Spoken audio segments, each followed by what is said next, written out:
ಜನಗಳ ಜೊತೆನೇ ಇರೋಕ್ಕೆ ಅವ್ರು ಯಾವತ್ತೂ ಜನಗಳ ಜೊತೆನೇ ಇರೋಕ್ಕೆ ಇಷ್ಟಪಡ್ತಾ ಇದ್ರು. ಅದಕ್ಕೋಸ್ಕರ ನಾವು ಸರ್ಕಾರನೂ ಅದನ್ನೇ ಮನವಿ ಮಾಡಿದ್ವಿ, ಅವ್ರ ಜನಗಳು ವೀಕ್ಷಣೆ ಮಾಡುವಂಥ ಅವಕಾಶ ಮಾಡಿಕೊಡಿ, ಇಲ್ಲ ಕಂಠೀರವ ಸ್ಟೇಡಿಯಂದಲ್ಲಿ ಮಾಡಿಕೊಡಿ ಅಥವಾ ರವೀಂದ್ರ ಕಲಾಕ್ಷೇತ್ರದಲ್ಲಿ ಮಾಡಿಕೊಡಿ ಅಂತ. ಅದಕ್ಕೆ ರವೀಂದ್ರ ಕಲಾಕ್ಷೇತ್ರದಲ್ಲಿ ಮಾಡಿಕೊಟ್ಟಿದ್ದಾರೆ. ಸೊ ಅವರ ಅಭಿಮಾನಿಗಳು, ಹಿತೈಷಿಗಳು ರಾಜ್ಯಾದ್ಯಂತ ಇದ್ದಾರೆ. ಸೊ ಎಲ್ಲರೂ ಬಂದು ನಾಳೆ ನೋಡ್ಬೋದು. ಬೆಳಿಗ್ಗೆ 7 ಗಂಟೆಯಿಂದ ಮಧ್ಯಾಹ್ನ 3 ಗಂಟೆವರೆಗೂ ಅಲ್ಲಿರುತ್ತೆ. ಅಲ್ಲಿಂದ ಅವ್ರನ್ನ ಯಾವ ಥರ ಫೈನಲ್ ರೈಡ್ಸ್ ಮಾಡಬೇಕು ಅನ್ನೋದು ಫ್ಯಾಮಿಲಿ ಆ್ಯಂಡ್ ಅವ್ರ ಅಭಿಮಾನಿಗಳೆಲ್ಲ ಅವರು ನಮ್ಮ ಫ್ಯಾಮಿಲಿ ಇದ್ದಂಗೆ ನಾವೆಲ್ಲ ಒಟ್ಟಿಗೆ ಸೇರಿ ಒಂದು ಫೈನಲ್ ಡಿಸಿಷನ್ಗೆ ಬರ್ತೀವಿ.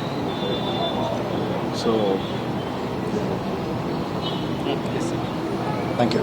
ಜನಗಳ ಜೊತೆನೇ ಇರೋಕ್ಕೆ ಅವ್ರು ಯಾವತ್ತೂ ಜನಗಳ ಜೊತೆನೇ ಇರೋಕ್ಕೆ ಇಷ್ಟಪಡ್ತಾ ಇದ್ರು.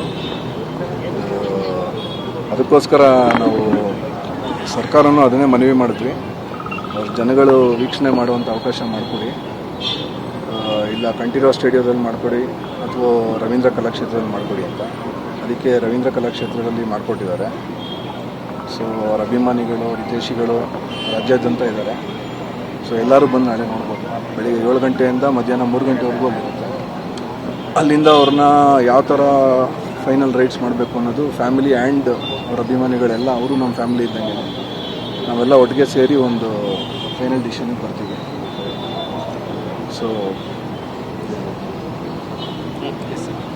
Thank you.